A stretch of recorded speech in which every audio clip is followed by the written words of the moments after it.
Get started on the second part of orthopedic injuries. This part will cover more so like the treatments, and then we'll have the questions at the end. And so let's go ahead and get started. I want to kind of break this up towards a little. Sometimes I get bad, and I'll do like a 2-hour video, and so make it a little bit easier on us. So splinting, right, is a treatment for most orthopedic injuries, and so splint is a flexible, rigid device that is used to protect and maintain the position of an injured extremity. And so, generally, this is an important concept, and so just know this, that generally we're going to splint all fractures, dislocations, and sprains before moving the patient unless he or she is in immediate danger. And so what they'll do is they'll paint a story of like, lady fell, broke her wrist, she's still on the ground, what do you do, right? And so the answer would, if she's not in immediate danger, right, you would splint that, okay? And so that would be an example that you might see on a quiz or test. And so splinting reduces pain and makes it easier to transfer and transport the patient. And so if you splint up someone's broken extremity on the ground or in a vehicle, or I wouldn't say in a vehicle, but in an area where they're found, prior to moving them, you're less likely to cause secondary injury, one, so it's safer for the patient, and it's going to hurt less, two, okay? And so the idea of a splint is to prevent secondary injury.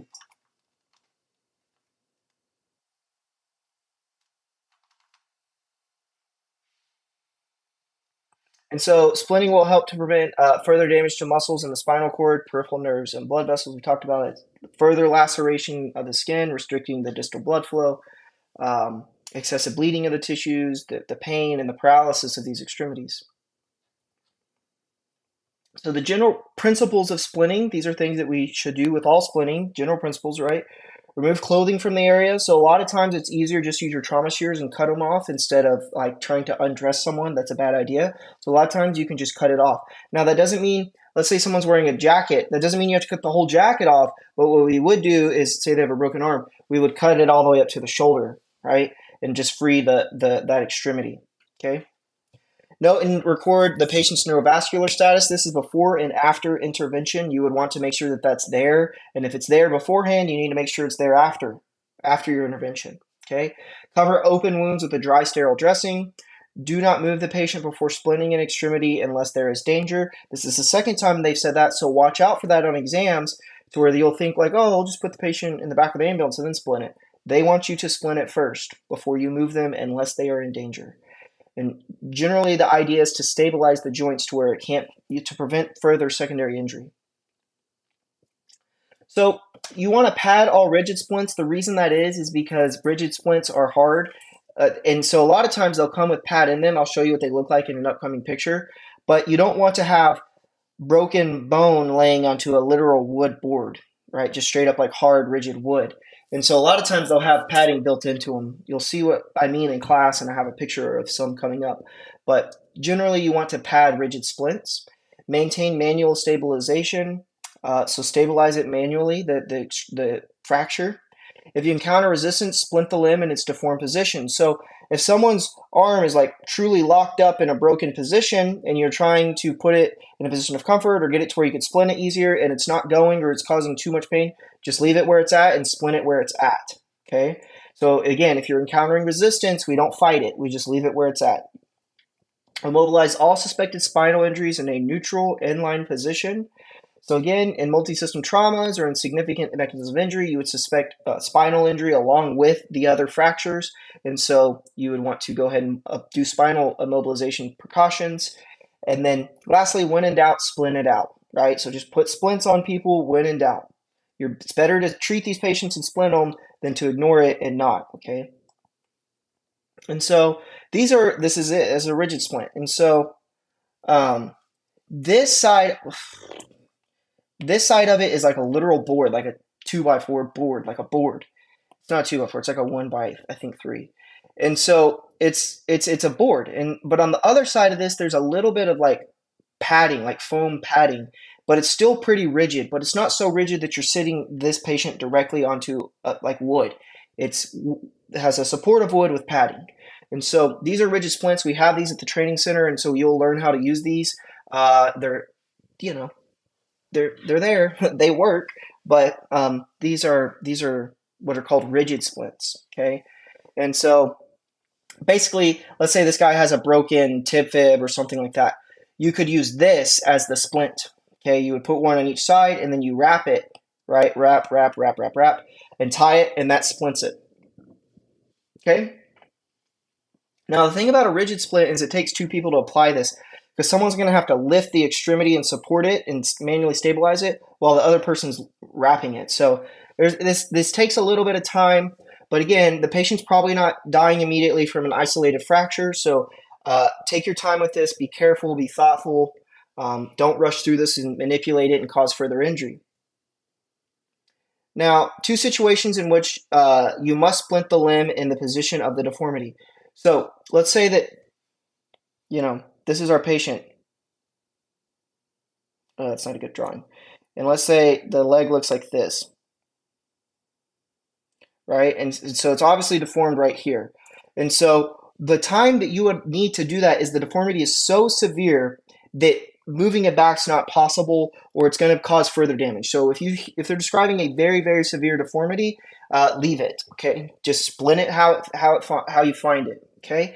The other time is if you encounter resistance or extreme pain, not pain, but extreme pain when applying gentle traction. What's traction? This is where you're kind of pulling on it gently. You're traction. It's gentle traction to the fracture of a shaft of a long bone. So sometimes, okay, so the concept to realize, let's say you break your femur. Let's imagine both my arms as one bone. When you break a femur, what happens is when it snaps, the muscles are still pulling tight. So what happens is usually it'll pull in a position like this, where you have broken bone here and broken bone here, or in a situation like this or something like that. But the ends usually will not line up in extremities because the muscles are pulling on it, like muscles are pulling it tight, okay? And so usually it'll go like this. And sometimes if, like, say it's stuck like this, and so it's obviously deformed, when you try pulling traction, it won't go. And so the idea is if you pull too hard on that traction, you're going to cause further injury. So just leave it where it's at, okay? And so those are rigid splints. This is actually a what's called a SAM splint. It comes in a wrapper like this, and it's called a structural aluminum splint is what it actually is called. And so basically, you'll play with these in class, but what you do is, so you can see how I can fold this, right? And it's kind of like soft right now. But to give it its support, what you do is you make a little crevice in it like this. Let me show you this before I do this, right? If I want to bend this in half right now, I can. It's easy, okay? But watch this. I put a little bit of a bend in it, like this. Okay? And now watch. It's a lot harder for me to bend it that way in the center. I can't, okay? So that's the idea. You add its structural support by giving it this little curve in the middle. And so, like, for example, if I broke my arm, you might splint it in a position like this. And then we would wrap it up with some roller gauze, right? And so you would wrap it up. We'll show you how to do that in class, okay? And so this is called a formable splint. This is one version of them. Now we also have air splints. We'll show you this in class. Pillow splints. We'll show you this in class. Sling and swath bandages. I don't like these, but they are an option. So this is a triangular bandage. I should have opened this prior to the video, but I didn't. And so be careful when you open these. There's two safety pins in here to help secure it. See? And these stink. And these are new. And so anyways, the idea is if I were to completely unfold this, it is in the shape of a triangle. So that is why it's called a triangular splint, right? And so, just kidding. You could use this as a sling and swath. We'll show you how to do that in class, okay? You take two of those and you tie you tie it to the body and then you put it in a sling. The swath is the one that goes around. The sling is what holds it.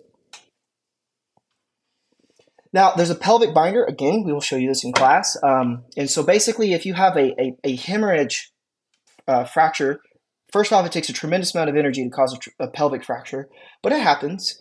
And so what you could do is you put this binder on it. It's almost like a belt, like a cincher, like it cinches the pelvis back together. Okay, and so it temporarily stabilizes the pelvis. Because think about it, if you have this broken pelvis and it's moving like this during transport, right? These are sharp bone fragments. You could be causing further damage. So the idea is you pull it back together. That way it's nice and tight during transport.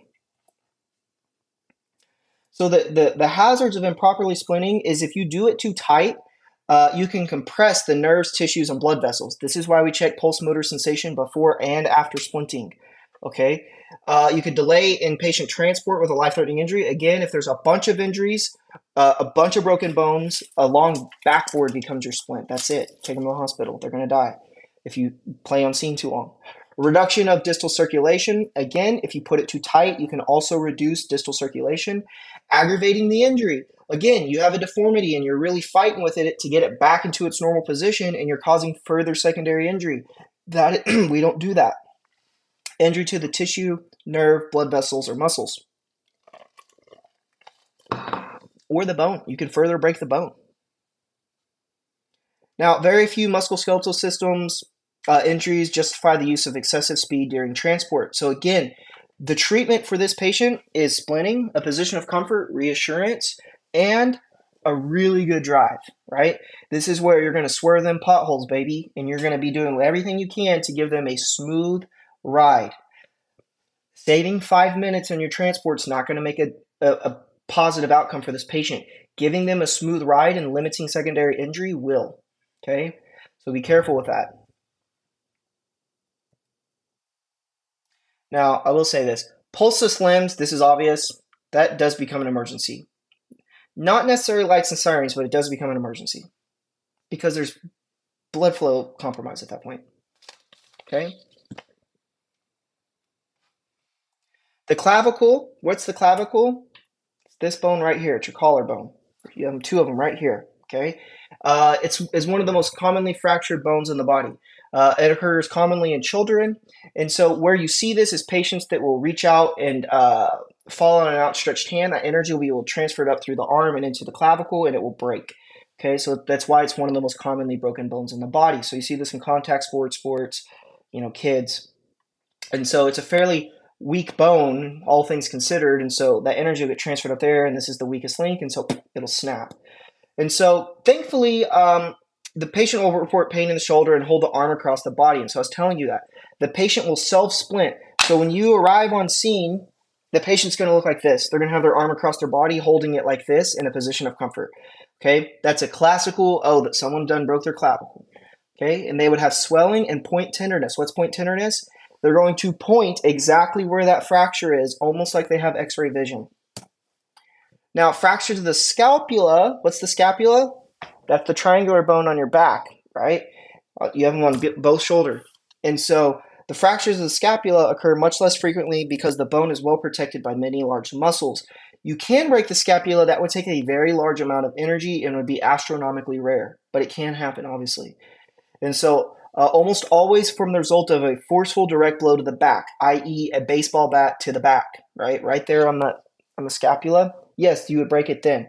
But like a car wreck or something like that, it would be very, very rare for that to happen. A fall, very rare. The associated chest injuries pose the greatest threat of long-term disability. And so keep in mind, your scapula is the backside of your thorax. And so if you had enough energy to break the scapula, this triangular bone in your back, you probably had enough energy to break something on the inside as well, like a pulmonary contusion or a pneumothorax or something to that effect. So keep that in mind. The scapula is considered part of the thorax. At the back, it's the posterior side of the thorax. Now, the AC joint is the acromioclavicular joint. So this is where the shoulder joint joins the clavicle. And so it's right here on you. And so people can break this fairly commonly, or it'll separate during sports more so is a better way to say that. And so again, a sling and swath is probably the best option to splint this. A lot of times the patient, again, will have their hand or their body splinted in a position of comfort by the time you arrive. And so this is not to be confused. Well, this is not to be okay. An AC joint separation is not the same thing, although it's part of the shoulder, as an anterior shoulder dislocation.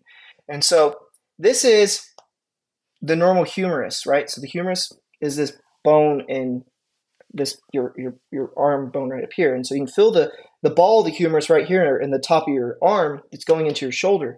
And so what happens is sometimes, especially again in contact sports, you can dislocate this, but it almost always will dislocate anteriorly. What's anterior? Anterior is the face side. So the joint will come from here to here. It goes forward, right? And so that's what they're showing you here. This is an anterior dislocation of the shoulder. And so it is extremely painful when this happens. Sometimes the patients will push them back into place. Remember, some with dislocations, usually this isn't their first dislocation. And so stabilization is difficult because any attempt to bring the arm in towards the chest will produce pain. And so splint the joint in whatever position is more comfortable for the patient.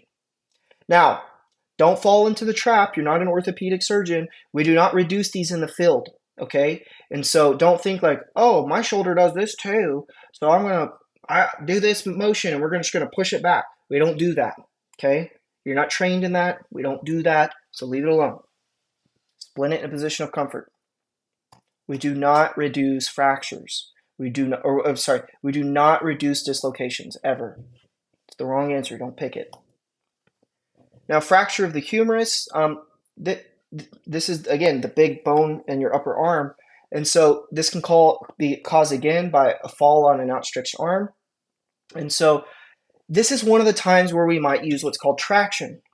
And again, you have to imagine if you break this bone here, there's muscles pulling on this bone. And so when it breaks, you have a potential for the break of this bone to go like this, to not line up anymore. Okay? And so when that happens, in order to reduce pain and circulation for the patient, you might have to apply what's called traction. And what traction is when I'm going to take the patient's arm and gently pull it back to the position it's supposed to be and hopefully align these bones back to where they're supposed to be. And so that's called traction, gentle traction. And so it shouldn't take a lot of force, and it is immediately relieving when you do this for the patient. They will take the biggest sigh of relief when you pull it back to the position it's supposed to be in. And so if this is causing extreme pain or it takes a lot of force, we don't do it. Splint it in the position it was found. But the femur and the humerus are the two places where occasionally, the femur always, but the humerus where we'll use a little bit of gentle traction, right, to realign the fracture before splinting it, okay? So I can't stress that enough. If they describe a humerus that is shortened, right, and so what you could do is apply gentle traction to reduce pain before splinting. Elbow injury, there's different types. These are difficult to distinguish, but usually it's a fracture of the distal humerus. Well, okay, a fracture of the distal humerus is more common in children, but this is probably the most common one. And so the distal humerus is this down here. So it's right at the bottom of, this is your humerus, right here at the bottom, right here is where it'll break. Okay, so you can get and that's still considered a vessel. Now, something to point out is there's a lot of arteries and nerves that run right through the canal of the elbow. And so when that area gets compromised, you do have to worry about nerve and vessel injury because they run straight through that canal. In fact, if you ever banged your elbow on something and your hand feels funny, it's because you banged your nerve. The nerve runs right through this canal, right? So dislocation of the elbow, again, what age do dislocations occur in? Young folks. That's a young guy, right? A gymnast. And so he dislocated his elbow.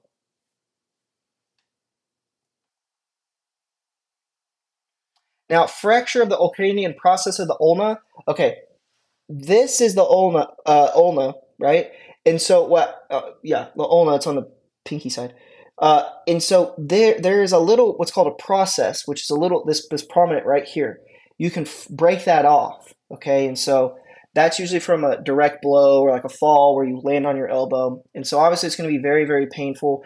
And the problem is the patient won't be able to fully extend their arm, right? Their elbow, they won't be able to straighten out their arm because that process has been snapped. And so it's not going to allow that joint to move freely. Fracture of the radial head, this would be a little bit more rare, but it could happen. And so again, the radius is on the thumb side. And so this is where you're going to have issues with rotating the wrist, right? And so the radius allows the arm to radiate, to rotate, right? And so the radius, so if the patient has difficulty doing this motion, right, supination, pronation stuff, probably the radius was injured, okay? Now again, this is generally from fall of an outstretched hand, right? And so the energy will be transferred up through the hand, the scaphoid, into the radius. And so you can break this in two places. You can break it here, or you could also break it in the elbow. That would be rare, but more commonly, you're going to break it up here near the wrist. So all elbow injuries are potentially serious and require careful management. Why is that? Because there's a large amount of vessels and nerves that run through there that are very important. Your hands are very important. Could you imagine living life with no nerves in your fingers or compromised nerves in your fingers and hands? You're going to have a hard life. So this is why we assess this. Now, something to point out is we want to periodically reassess the nerve function and the pulse motor sensation within the injured extremity. Why is that? Why do you think that is? Because your splinting in the patient's position may have changed. Maybe you hit a big pothole in the ambulance and you just knocked it out of place again. Maybe the splinting material has shifted because you didn't tie it tight enough. Maybe you tied it so tight that now with the swelling that's happened over the last 10 minutes, you're cutting off the blood supply, right? So these are all reasons that we often reassess these patients, okay? Now, fractures of the forearm, you can see this in anyone really, but it's usually the radius and ulnar break at the same time. And so typically, like if someone's going to break their arm, you usually break both at once, usually, okay? Especially if it's mid-shaft, like right here, okay? To stabilize the fractures, you could use what I just made here, right? This is stabilizing it, right? And you're just going to wrap this puppy up, okay? And so that would be an example of like stabilizing this, okay? And so I could even move this here or whatever's comfortable for the patient, okay? Now, I will say like a vacuum or an air splint or a pillow splint is also very useful too. But what is this called? A formable splint, right? And the name of this is called a SAM splint. So injuries of the wrist and hand may be confirmed by X-ray exams. Now, with that too, they don't always show it, and so that's an issue with X-rays. Is they can be if it's obviously broken, you know, an X-ray is not even that helpful. But when it's questionably broken, the X-rays can be helpful, but especially in the wrist, it's hard to find broken breaks. Okay, like the scaphoid specifically, which is this bone right here on the thumb side of the wrist. And so dislocations are usually associated with a fracture. Okay, isolated non-displaced fractures of a carpal bone is common. And so what does that mean?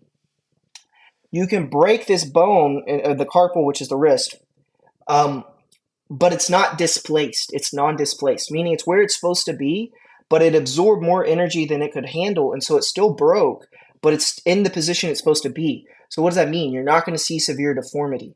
So you would, in that case, you would just have the swelling, pain, bruising, stuff like that.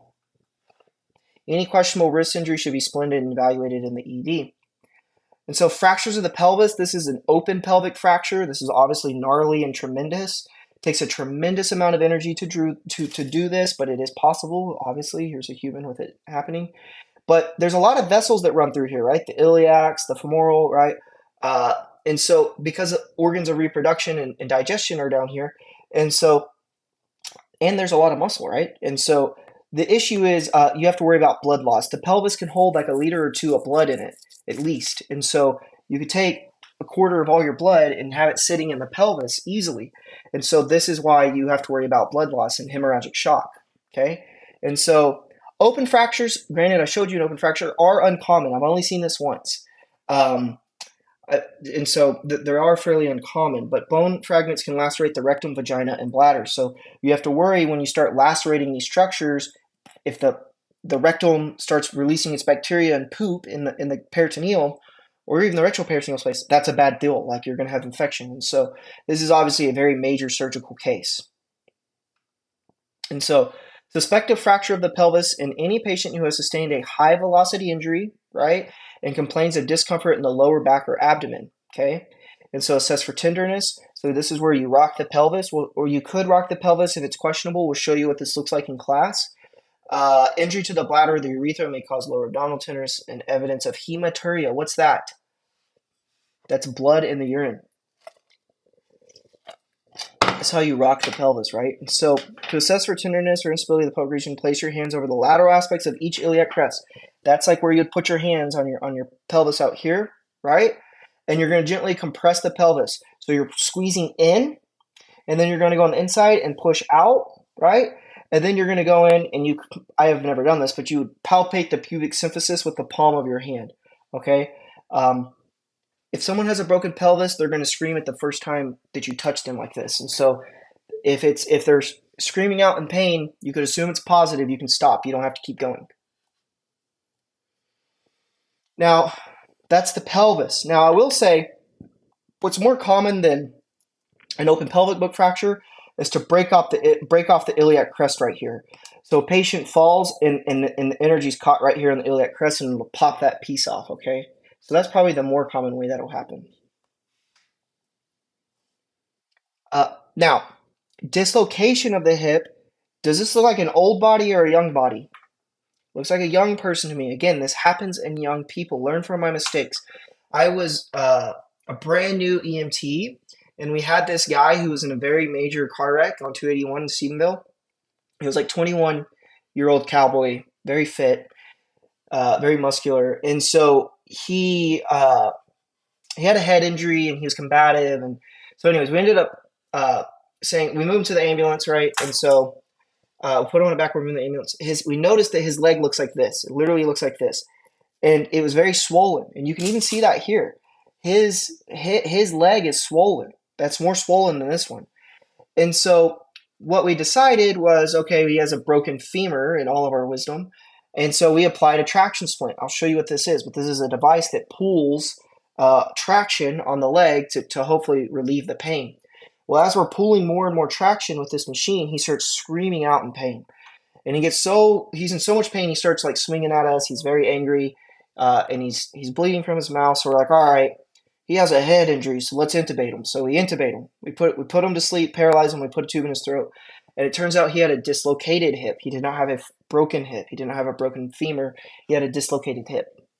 And so the cue of this is it was very tight when we were pulling on it. It wasn't reducing pain, and this was a very young man.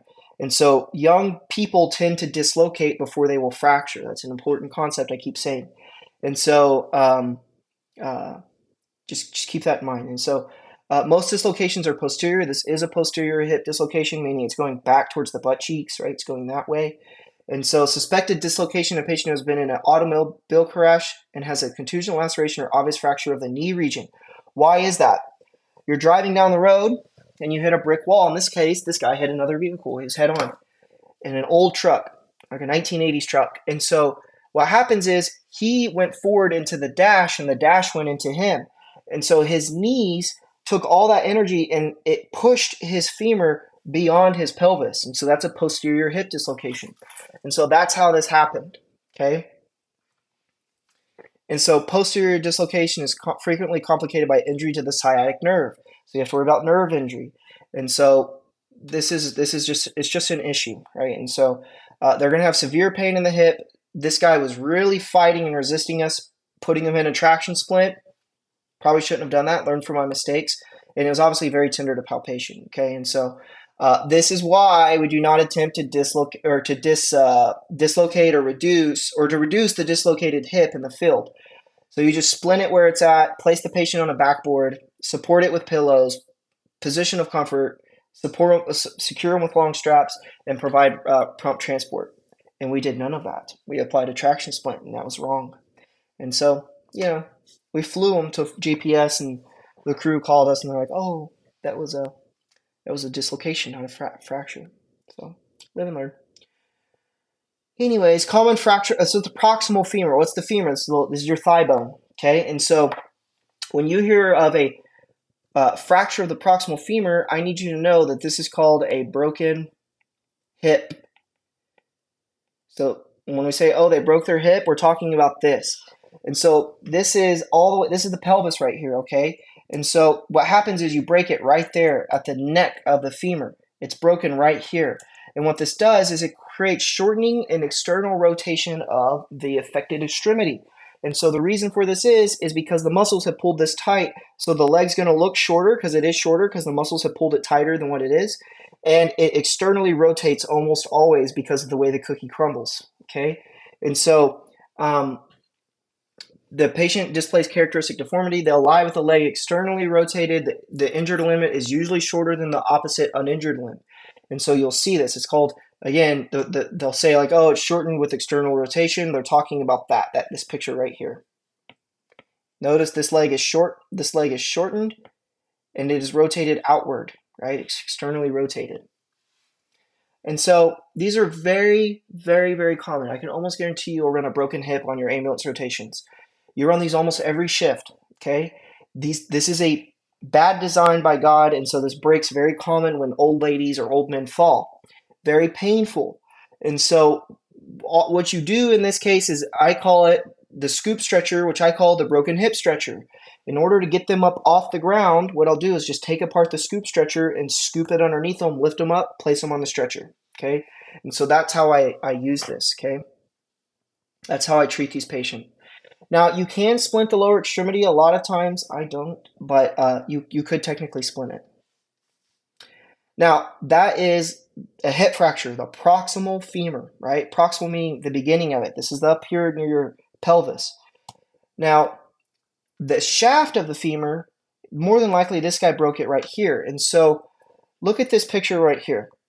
This is what I'm talking about. Is you can see how this bone broke, and instead of just staying like this, it pushed up on itself. And so the idea is what you're going to do is you're going to take the patient's ankle and you're going to pull it towards you to make his leg long again, to hopefully get these bones to line back up. And when you do that, the patient will have incredible relief when you get it back to its original position. And so that's called pulling traction. And so how I know this guy's hip or this guy's femur is probably broken is he's going to have excruciating pain right here, right? You can see it's right about there. But also look how much more swollen his leg is compared to this one. It's almost twice the size. It's huge. So this is very, very swollen. And so again, swelling is a sign of a fracture. And so notice that when you start working with these patients, they're swelling, okay? And again, each thigh can hold about a liter of blood. So you can put an entire liter, 1/5 of your blood, sticking into this guy's thigh. So what if you have bilateral femur fractures, which does happen, especially in fronting collisions where the knees roll into the dash, right? Then you're losing a lot of blood into the femur, so you could have shock issues, okay? And so they can occur at any part of the shaft. Typically, mid-shaft is the most common, from the hip region to the femoral condyles.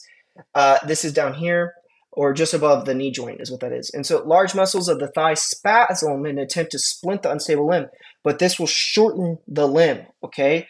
And so this is often associated with significant blood loss, okay? Now, bone fragments may penetrate or press on important nerves and vessels. There's nerves and vessels wrapped around or that run very close to the femur. And so cover any wound with a dry, sterile dressing. Open femur fractures are fairly common. That can happen, okay? So we'll talk about the treatment for this, but these fractures are best stabilized with a traction splint, okay? And so what is a traction splint? So I need you to know, do know this, write this down. A traction splint is what Hunter calls the closed femur fracture splint, because that is the only time we use it. It's the only time it's used, a traction splint. Okay, so it's called I don't know why they just didn't call it the closed femur fracture splint, because we only use it for closed femur fractures. So if they give you a vignette or you have a patient that has a hole right here, you don't use it. It's not indicated. It's only used for closed femur fractures. Now, it's used primarily to close secure fractures of the femur, only closed ones. And so the goal of traction is, again, to pull these bones right here back into the position they were supposed to be in. And that's going to significantly reduce pain. And so what you do, this will make more sense in class, but you place this up underneath the patient's butt, right, like this, and you pull out these rods on each side. And what you do is you tie this band around the patient's ankle, and then you start click, click, click. And as you click, there's a rope that's pulling this way. And so that's pulling traction. And as you pull traction, it's going to straighten out the leg and hopefully get it to align back in place. When you get it back into the right place, they are going to thank you and say, that is much better. Okay? This is called a hair splint right here, hair traction splint. It's called a Sager traction splint. So this one goes up in the groin. So this little curve right here would go like right next to the scrotum. Okay, so it's like right on the inside of the leg. Okay, and so you're pulling it this direction. And this is a different one. I think this is the Fernal one. I don't know the name of it. Okay.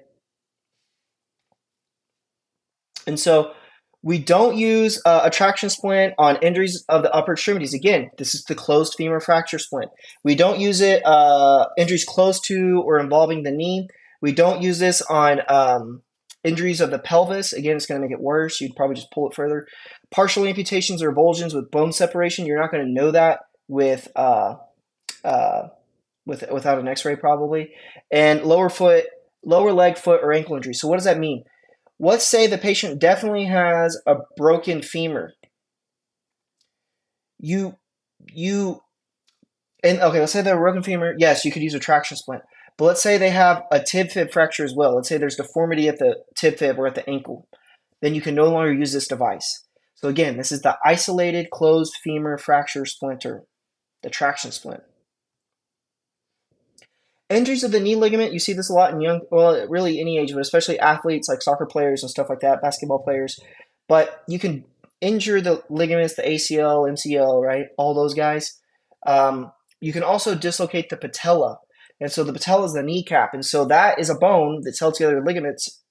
And so it can get broken, one, or it can get dislocated. You can do both.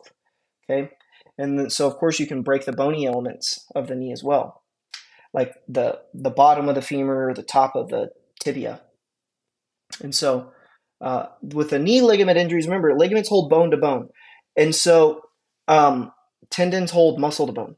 And so with a ligament, basically you'll end up with pain, swelling. You can get point tenderness at the injury site. You're going to get joint instability, right, to where the joint's going to be moving in directions where it shouldn't. And then it's called a joint effusion. A joint effusion is a swelling within the capsule of the joint with edema. Okay. So splint all suspected knee ligament injuries, again, is to protect the vascular supply, the neurovascular supply. And so the problem with dislocation of the knee is, again, you have the popliteal branching off the femorals. It runs right behind the knee. You can feel your popliteal up underneath your knee.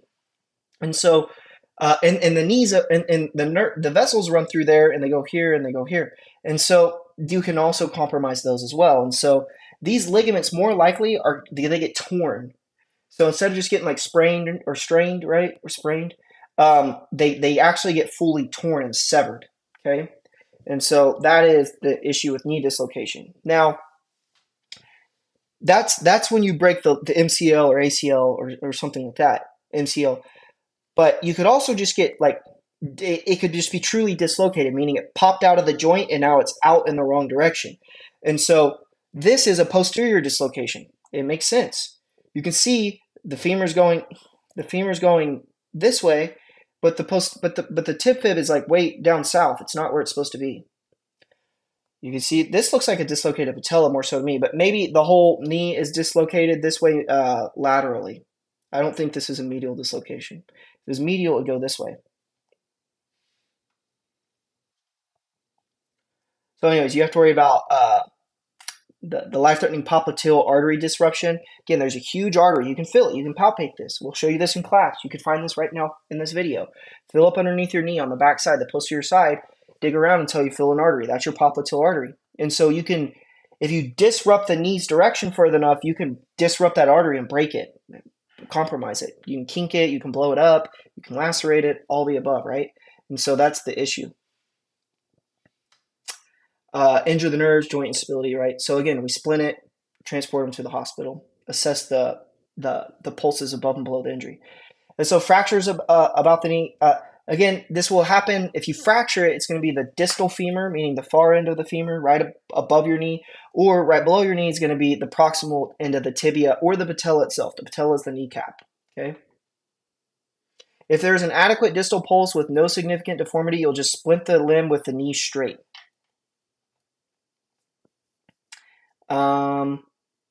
Never use a traction splint on a knee injury. You're just going to pull it further apart. That's kind of obvious. If the pulse is absent below the level of injury, contact medical control. Usually this just becomes more an emergency because now you have a pulseless extremity. Before you call medical control, I'd have someone else check to make sure they can't feel it. So the patella is the kneecap. That can dislocate in any direction, okay? but usually it'll just dislocate to the lateral side. So like, right, and this is your patient, right, and here's their knees. What happens in a lateral dislocation of the patella, it goes this way. This is lateral, okay? So it's out this way, laterally. Now, tib fib, fairly common. You see these of people that fall, like, or that'll miss a step or fall off a ladder or miss a step on a ladder or something like that. This has happened to a couple life care paramedics. Both of them were on a ladder where they missed the last step. And so basically, the tib fib is the tibia and fibula. Remember, tibia is the actual one that's carrying most of the weight. The fib is the little one, it's the lyre, right? And so So basically, what happens most commonly is you'll break both of them at once, okay? And sometimes you'll break both of them to where it'll be an open fracture. So of all the fractures I've seen, the ones that are most commonly open are the tib fib. You'll see an open tib fib in like front end collisions where the dash rolled onto the patient's legs, or like the gas pedals kind of went up into their legs and it breaks them. That's what you see most commonly. Now, you'll stabilize with a padded, rigid, long leg splint on an air splint. I showed you those earlier. Those are like the long ones that have a little bit of padding. And you could correct severe deformity with a little bit of gentle traction, okay? Just a little. Hang with me. We're almost done. We're almost to the questions. But ankle injuries. The ankle is a very commonly injured joint. More commonly than not, though, it's a sprain to where it'll be an anterior sprain to where you go like this, right? So if like this is your foot, it goes like you hyperextend it in this direction and you sprain it.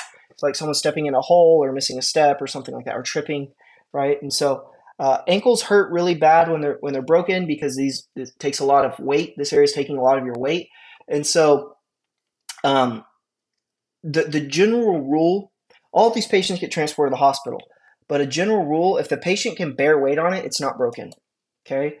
And so it doesn't mean it's not hurt, doesn't mean they don't need to go to the hospital, doesn't mean it shouldn't be splinted, but as a general rule, if the patient can bear weight, meaning they can walk on it, even with pain, but they can walk on it, it is not broken. So same thing that I've been saying over and over again, dress all wounds, assess the neurovascular function, pulse motor sensation, right? Correct any gross deformities by applying traction. Before releasing traction, apply a splint. Foot injuries, you'll see this sometimes when patients fall and they don't they don't absorb the fall right, they don't bend their knees, they keep like straight knees, straight back. And so what happens is you can break the calcaneus, right? You can break the heel, but what's more likely is this energy will be transferred up into the sacrum and the lower spine, specifically around L5S1, which is the curve of the lumbar spine down here. And so you can end up with a broken back down there, okay? So that's what you have to worry about when someone falls. The forces transmit up the legs into the spine. You can get spinal injury from this, lower spinal injury. If you suspect a foot dislocation, assess for pulses and motor and sensory function. Talked about that. So how do you assess motor? You could ask the patient to wiggle their toes. Associated with significant swelling, but rarely with gross deformity. Okay. To splint the foot, apply a rigid padded board splint, an air splint, or a pillow splint. And so, if I were to put this on someone's foot, you could just bend this up this way, right? And like, now, something like this. Now you could imagine this going on someone's foot, right? Like this, like a boot, okay? So you would add support by adding it this way, and now this would go on someone's foot and ankle. Leave the toes exposed. Why is that? So you can assess capillary refill and perfusion. So this has been known to show up on quizzes and exams. What's the Rice's mnemonic? And so they'll say, what's the I in Rice's? And you'll have to guess what that is. And so Rice's is a general rule for any musculoskeletal injury. And it's rest, ice, compress, elevate, and splinting. Okay? So rest, quit walking on your hurt ankle. Apply ice to reduce edema. Compress it to reduce edema and to provide stabilization. Elevate it to reduce edema, right? If you put it above the level of the heart, it'll allow blood and lymph to fall back towards the heart, and splint it to prevent secondary injury, okay? And so that's what we do. Amputation, so remember, I've covered this before, but generally, depending on the size, let's say if it's bigger than your thumbnail, it can be surgically reattached. So we would want to take that to the hospital. You would secure that in a moist and sterile dressing in a cool environment, but don't place it directly on ice. Make sure to mobilize that area with a bulky compression dressing. You really have to worry about bleeding. Um, I'm shocked they even have to put this in here, but don't sever any partial amputations. So even if it's just hanging by a thread, you're not the guy that gets to decide, let's just completely pull off the leg now. Just leave it how it is, splint it, okay? Because I've seen that before where it's truly just hanging by a little flap of skin, and what you do is you just leave it attached. You don't try to like take it apart. Control bleeding from the stump. A lot of times this is done with a tourniquet. So what I'll do is I'll apply a tourniquet and then put like a bulky dressing at the bottom of it as well.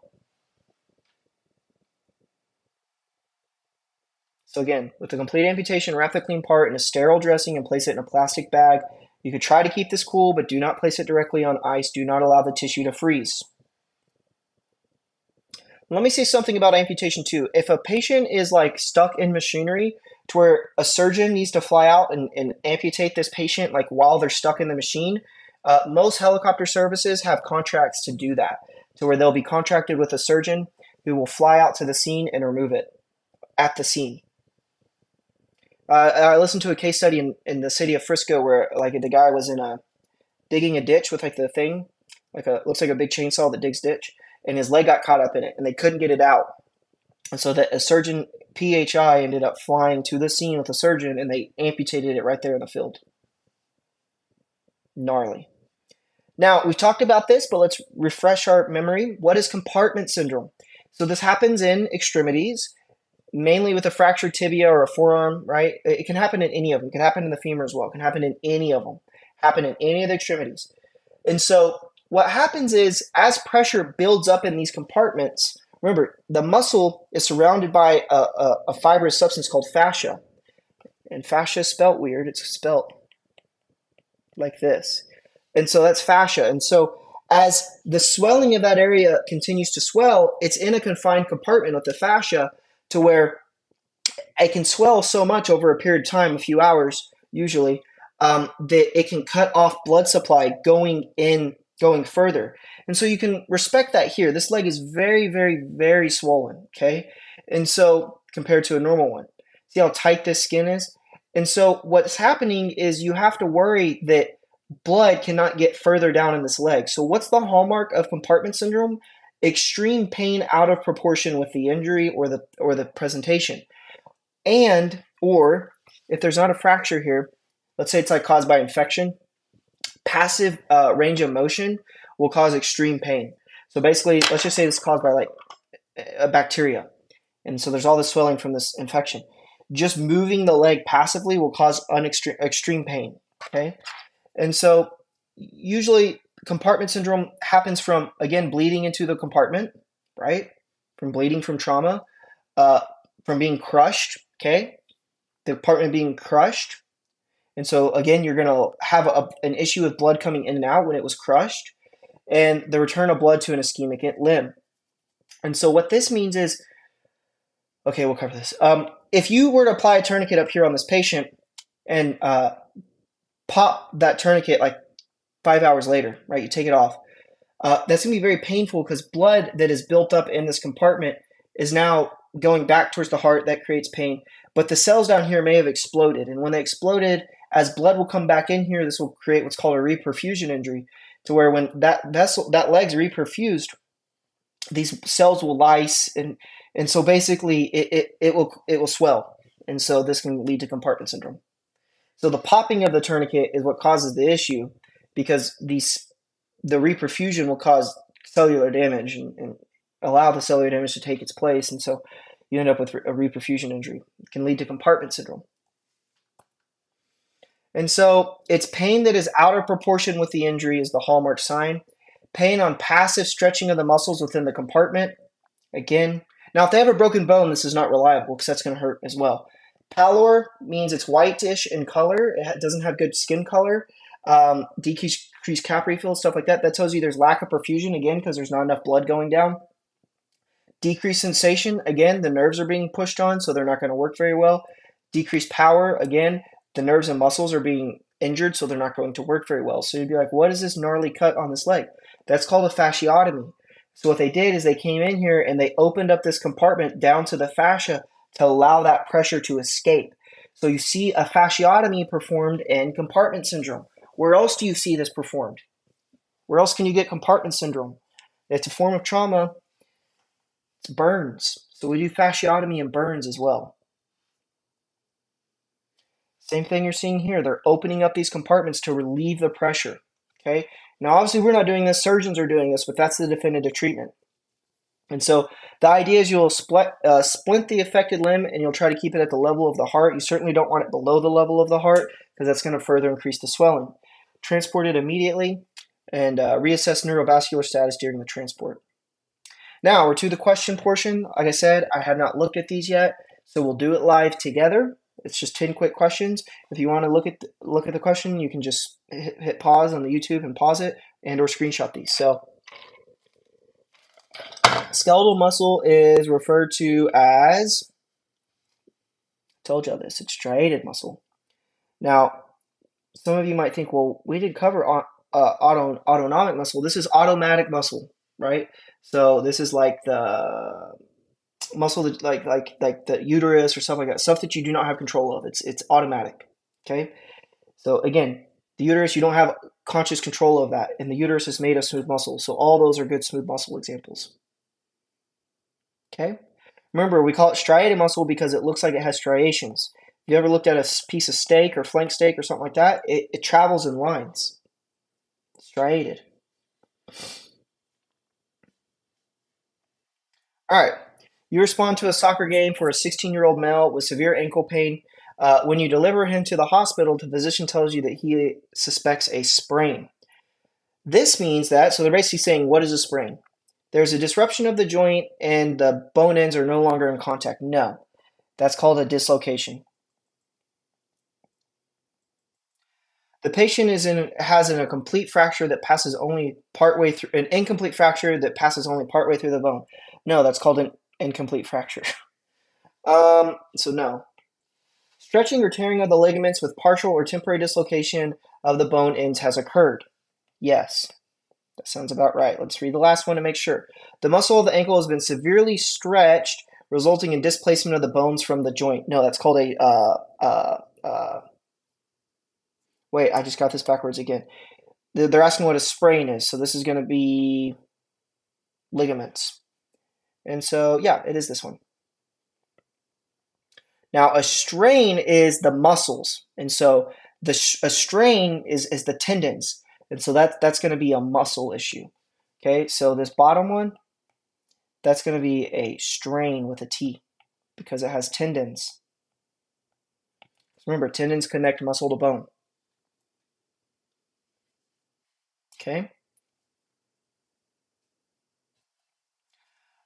A young male has a musculoskeletal injury and is unresponsive. You will not be able to assess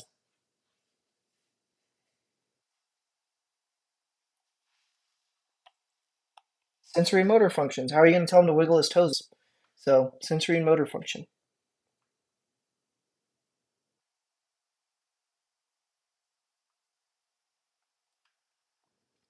The purpose of splitting a fracture is to, let's see, reduce the fracture if possible. No, we don't reduce stuff unless we have to. Prevent motion of bony fragments, yes. Reduce swelling in adjacent soft tissues, sometimes. So I'm going to say maybe on that one. And then force the bony fragments back into anatomic ligaments. We don't ever force anything. So I'm going to guess B. C's a good answer, but I think B's a better answer. Just because I'm going to go B. I may get this wrong. I hope I don't. It's going to be embarrassing. Okay, it is B. Good. So it is B. It's to prevent the bony fragments from moving, therefore reducing the risk of further injury. Now I want to see the rationale for C. Okay, that's interesting. So they say, look at why C is wrong. Reducing swelling in adjacent soft tissues, but splitting will not reduce swelling per se. Directly, it may prevent further swelling. maybe, but cold application would reduce swelling. So would compression, so would elevation. A motorcyclist crashed his bike and has closed deformities in both of the midshaft femurs. Yikes. He is conscious but restless. His skin is cool and clammy, and his radial pulses are rapid and weak. The most appropriate splinting technique for this patient involves, so let's see, does he sound like a critical patient? Yes. What are they describing with someone who's restless, cool, clammy, and rapid and weak radial pulses? They're describing shock. So this is a very sick patient, okay? And so for me, this is not a sit there and apply two traction splints, which ambulances don't even carry two traction splints. If anything, they only carry one. And so um, applying a rigid board splints, no, that's going to take too long. Applying two traction splints, no, that's going to take too long, and most ambulances only carry one. Securing him to a long backboard, yes, because that's what we do for patients with multiple fractures. And immobilizing his femurs with air splints, again, no, that's going to take too long. Remember, this patient is sick, he's dying, so sitting on scene for 20, you'll see in class, it takes a minute to apply these splints. 20 minutes applying these splints is causing harm. So no, you just want to take them to the hospital. Okay? To effectively immobilize a fractured clavicle, you should apply, oh yeah, okay. Sling and swath, right? So that's with the triangular bandage stuff, okay? This is a sling and swath. It's in a triangular shape. And so you would tie the patient's arm with what's called a swath to the body, and a sling would be up underneath the elbow to support it. We'll show you how to do that in class.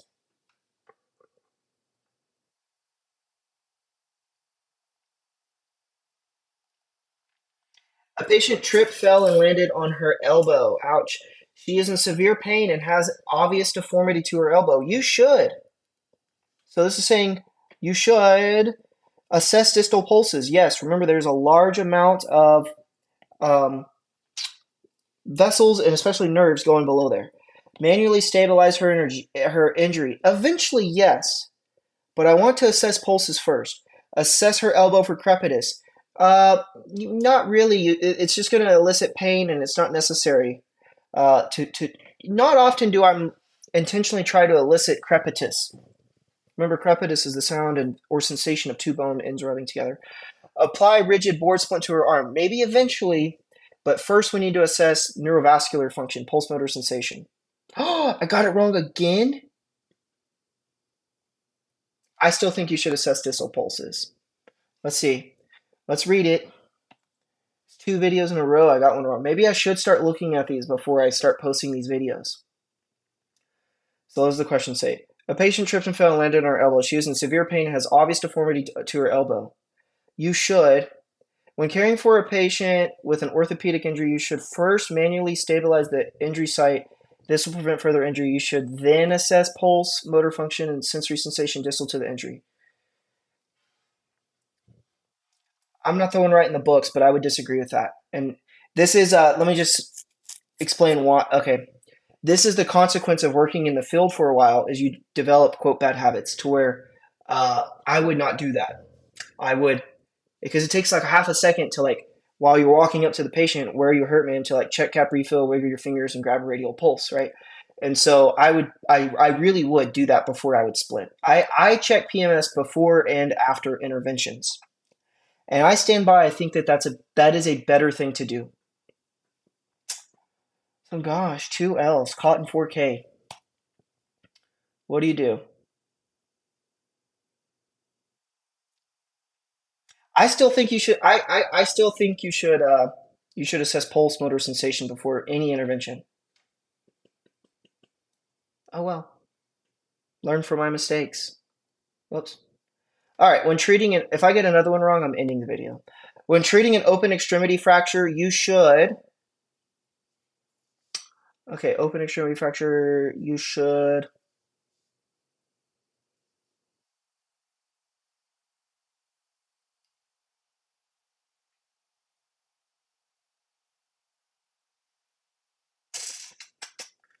This is a tough one.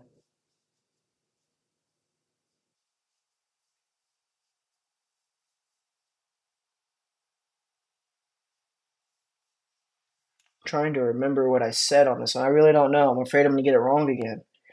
But I really haven't looked at these, so let's work through these. Allowing the material that splints to serve as the dressing, that's wrong. I don't think that's right. Now, irrigating the wound before applying a dressing, I think that's only going to be right if it's like grossly contaminated, and I don't think we use the word irrigation. I think that they said that you would just brush it off. So I think that's wrong. Dressing the wound before applying a splint creates problems in the term that if you dress it and then you pull the bone back in, that could create problems. So I would say that you would apply. I'm going to guess. I don't know this. If I get it wrong, I'm going to be devastated. Apply a splint and then dress the wound. That would seem like a reasonable order of things to do. Because if the bone's sticking out, you'd want it back in before dressing it. Let's see. And I got it wrong again. I'm ending the video. Jeez, Hunter. All right, dress the wound before applying a splint. Let's see what they say. I'm at 80% on this quiz. Not good. Something I should have told you at the beginning of the video. I hate orthopedic injuries. I don't like them. If I'm on an ambulance and someone has a broken something, I'm the guy that's like, oh, here's your equipment, right, to my partner. Because I don't like these things. They sick me out, and they're not pleasant. So anyways, that's not an excuse for me to miss these questions. But anyways, caught in 4K. Hopefully I don't make these videos useless by getting these questions wrong. Hopefully you're learning from my mistakes. So anyways, prior to explaining open extremity fracture, you should cover the wound with a dry sterile dressing. This will help control any bleeding and decrease the risk of infection. Irrigating of an open wound should be avoided in the field. This also increases the risk of infection, especially if foreign material is flushed into the wound. Yeah, so I do know you can just kind of brush off foreign material, but okay, well, the more you know, folks.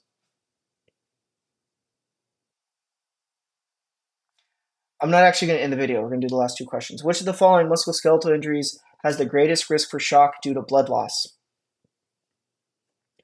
Okay, I'm pretty confident on this one. It's going to be a pelvic fracture. Because there's a lot of vessels that can run through the pelvis, and there's a lot of space that blood can sit in before clotting itself off. So I'm going to say pelvis. That's a pelvic fracture.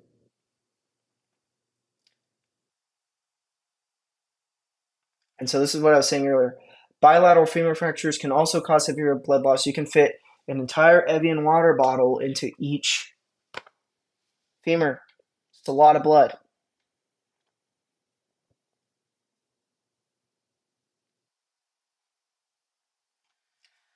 Last question's got me nervous. I'm sweating. A patient injured her knee while riding a bicycle. She is lying on the ground, has her left leg flexed, is in severe pain, and cannot move her leg.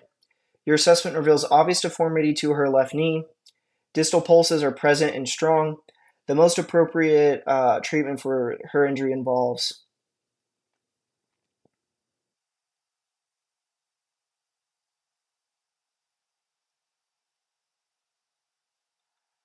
Okay.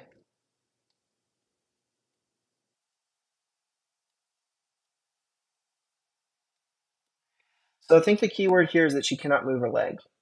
Okay, and that it's flexed. And so pillow splints are helpful, but and you would probably use a pillow to assist you with this. But what I would honestly do in the field, and hopefully I don't get it wrong, is I would just splint it in the position that it was found, because the fact that she cannot move it and it's deformed, so you're assuming it's dislocated and locked into place, and so it's going to be hard to reduce this. So that's what I would pick. Oh my gosh, I hope I don't get this one wrong. But that's what I would pick, splitting the leg in the position which is found, because of the fact that they said that she's on the ground, the leg is flexed, and that she's in severe pain, and you cannot move the leg.